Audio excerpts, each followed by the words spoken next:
అసలే అక్కడ ఉంది పవన్ తుఫాన్ పైపెచ్చు అక్కడ ఇక్కడ అన్న తేడా లేకుండా సాలిడ్ బుకింగ్స్తో దుమ్ము లేపుతుంది. ఇంకేం ఆ దాటికి బాక్స్ ఆఫీస్ బద్దలవుతుందని ఫిక్స్ అయిపోయింది టాలీవుడ్. మరి మొదటి రోజు ఈ సినిమా కొల్లగొట్టే ఆ కలెక్షన్స్ రేంజ్ ఏంటో మనము ఓ లుక్కేద్దామా? పవన్ మానియా ఇప్పుడు దునియాని షేక్ చేస్తోంది. ఎప్పుడెప్పుడా అని ఎదురు చూస్తున్న ఓజీ మూవీ థియేటర్స్ లోకి వచ్చేసింది. దీంతో ప్రీమియర్స్ తో పాటు వరల్డ్ వైడ్ అడ్వాన్స్ బుకింగ్స్ ద్వారా ఓజీ ఫస్ట్ డే ఎంత వెనకేసిందో ఆరాలు తీస్తున్నారు ట్రేడ్ పండితులు. ఇప్పటికే అడ్వాన్స్ బుకింగ్స్ ద్వారా 75 కోట్లని పట్టేసిన పవన్ ఫస్ట్ డే బుకింగ్స్ ద్వారా మరో 75 కోట్లు వెనకయ్యొచ్చని తెలుస్తోంది.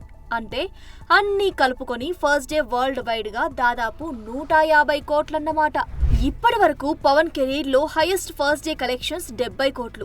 అది కూడా మొన్న వచ్చిన హరిహర వీరమల్లు తెచ్చింది. అంటే ఓజీ ఆ రికార్డును చెరిపేసి సరికొత్త హిస్టరీ క్రియేట్ చేయబోతుందన్నమాట. సుమారు 194 కోట్ల ప్రీ రిలీజ్ బిజినెస్ చేసుకున్న ఈ సినిమా సక్సెస్ కావాలంటే 200 కోట్ల షేర్, 350 నుంచి 400 కోట్ల గ్రాస్ రాబట్టాలి. కానీ బాక్స్ ఆఫీస్ వద్ద పవర్ స్టార్మ్ చూపిస్తున్న ఓజీ మరో 2 రోజుల్లో బ్రేక్ ఈవెన్ అవడం పెద్ద విషయమేమీ కాదు. ఇక లేటెస్ట్ గా ఈ సినిమా ఓవర్సీస్ ప్రీమియర్స్ లో 3 మిలియన్లు సాధించినట్లు మేకర్స్ పోస్ట్ వదలడం చూస్తూ ఉంటే ఓవర్సీస్ లో కూడా సరికొత్త రికార్డ్స్ ని కొట్టేలానే కనిపిస్తోంది. చూడాలి మిక్స్డ్ టాక్ తెచ్చుకున్న ఈ సినిమా దసరా సీజన్ ని ఎలా cash చేసుకుంటుందో. For more videos like this, subscribe Big TV channel.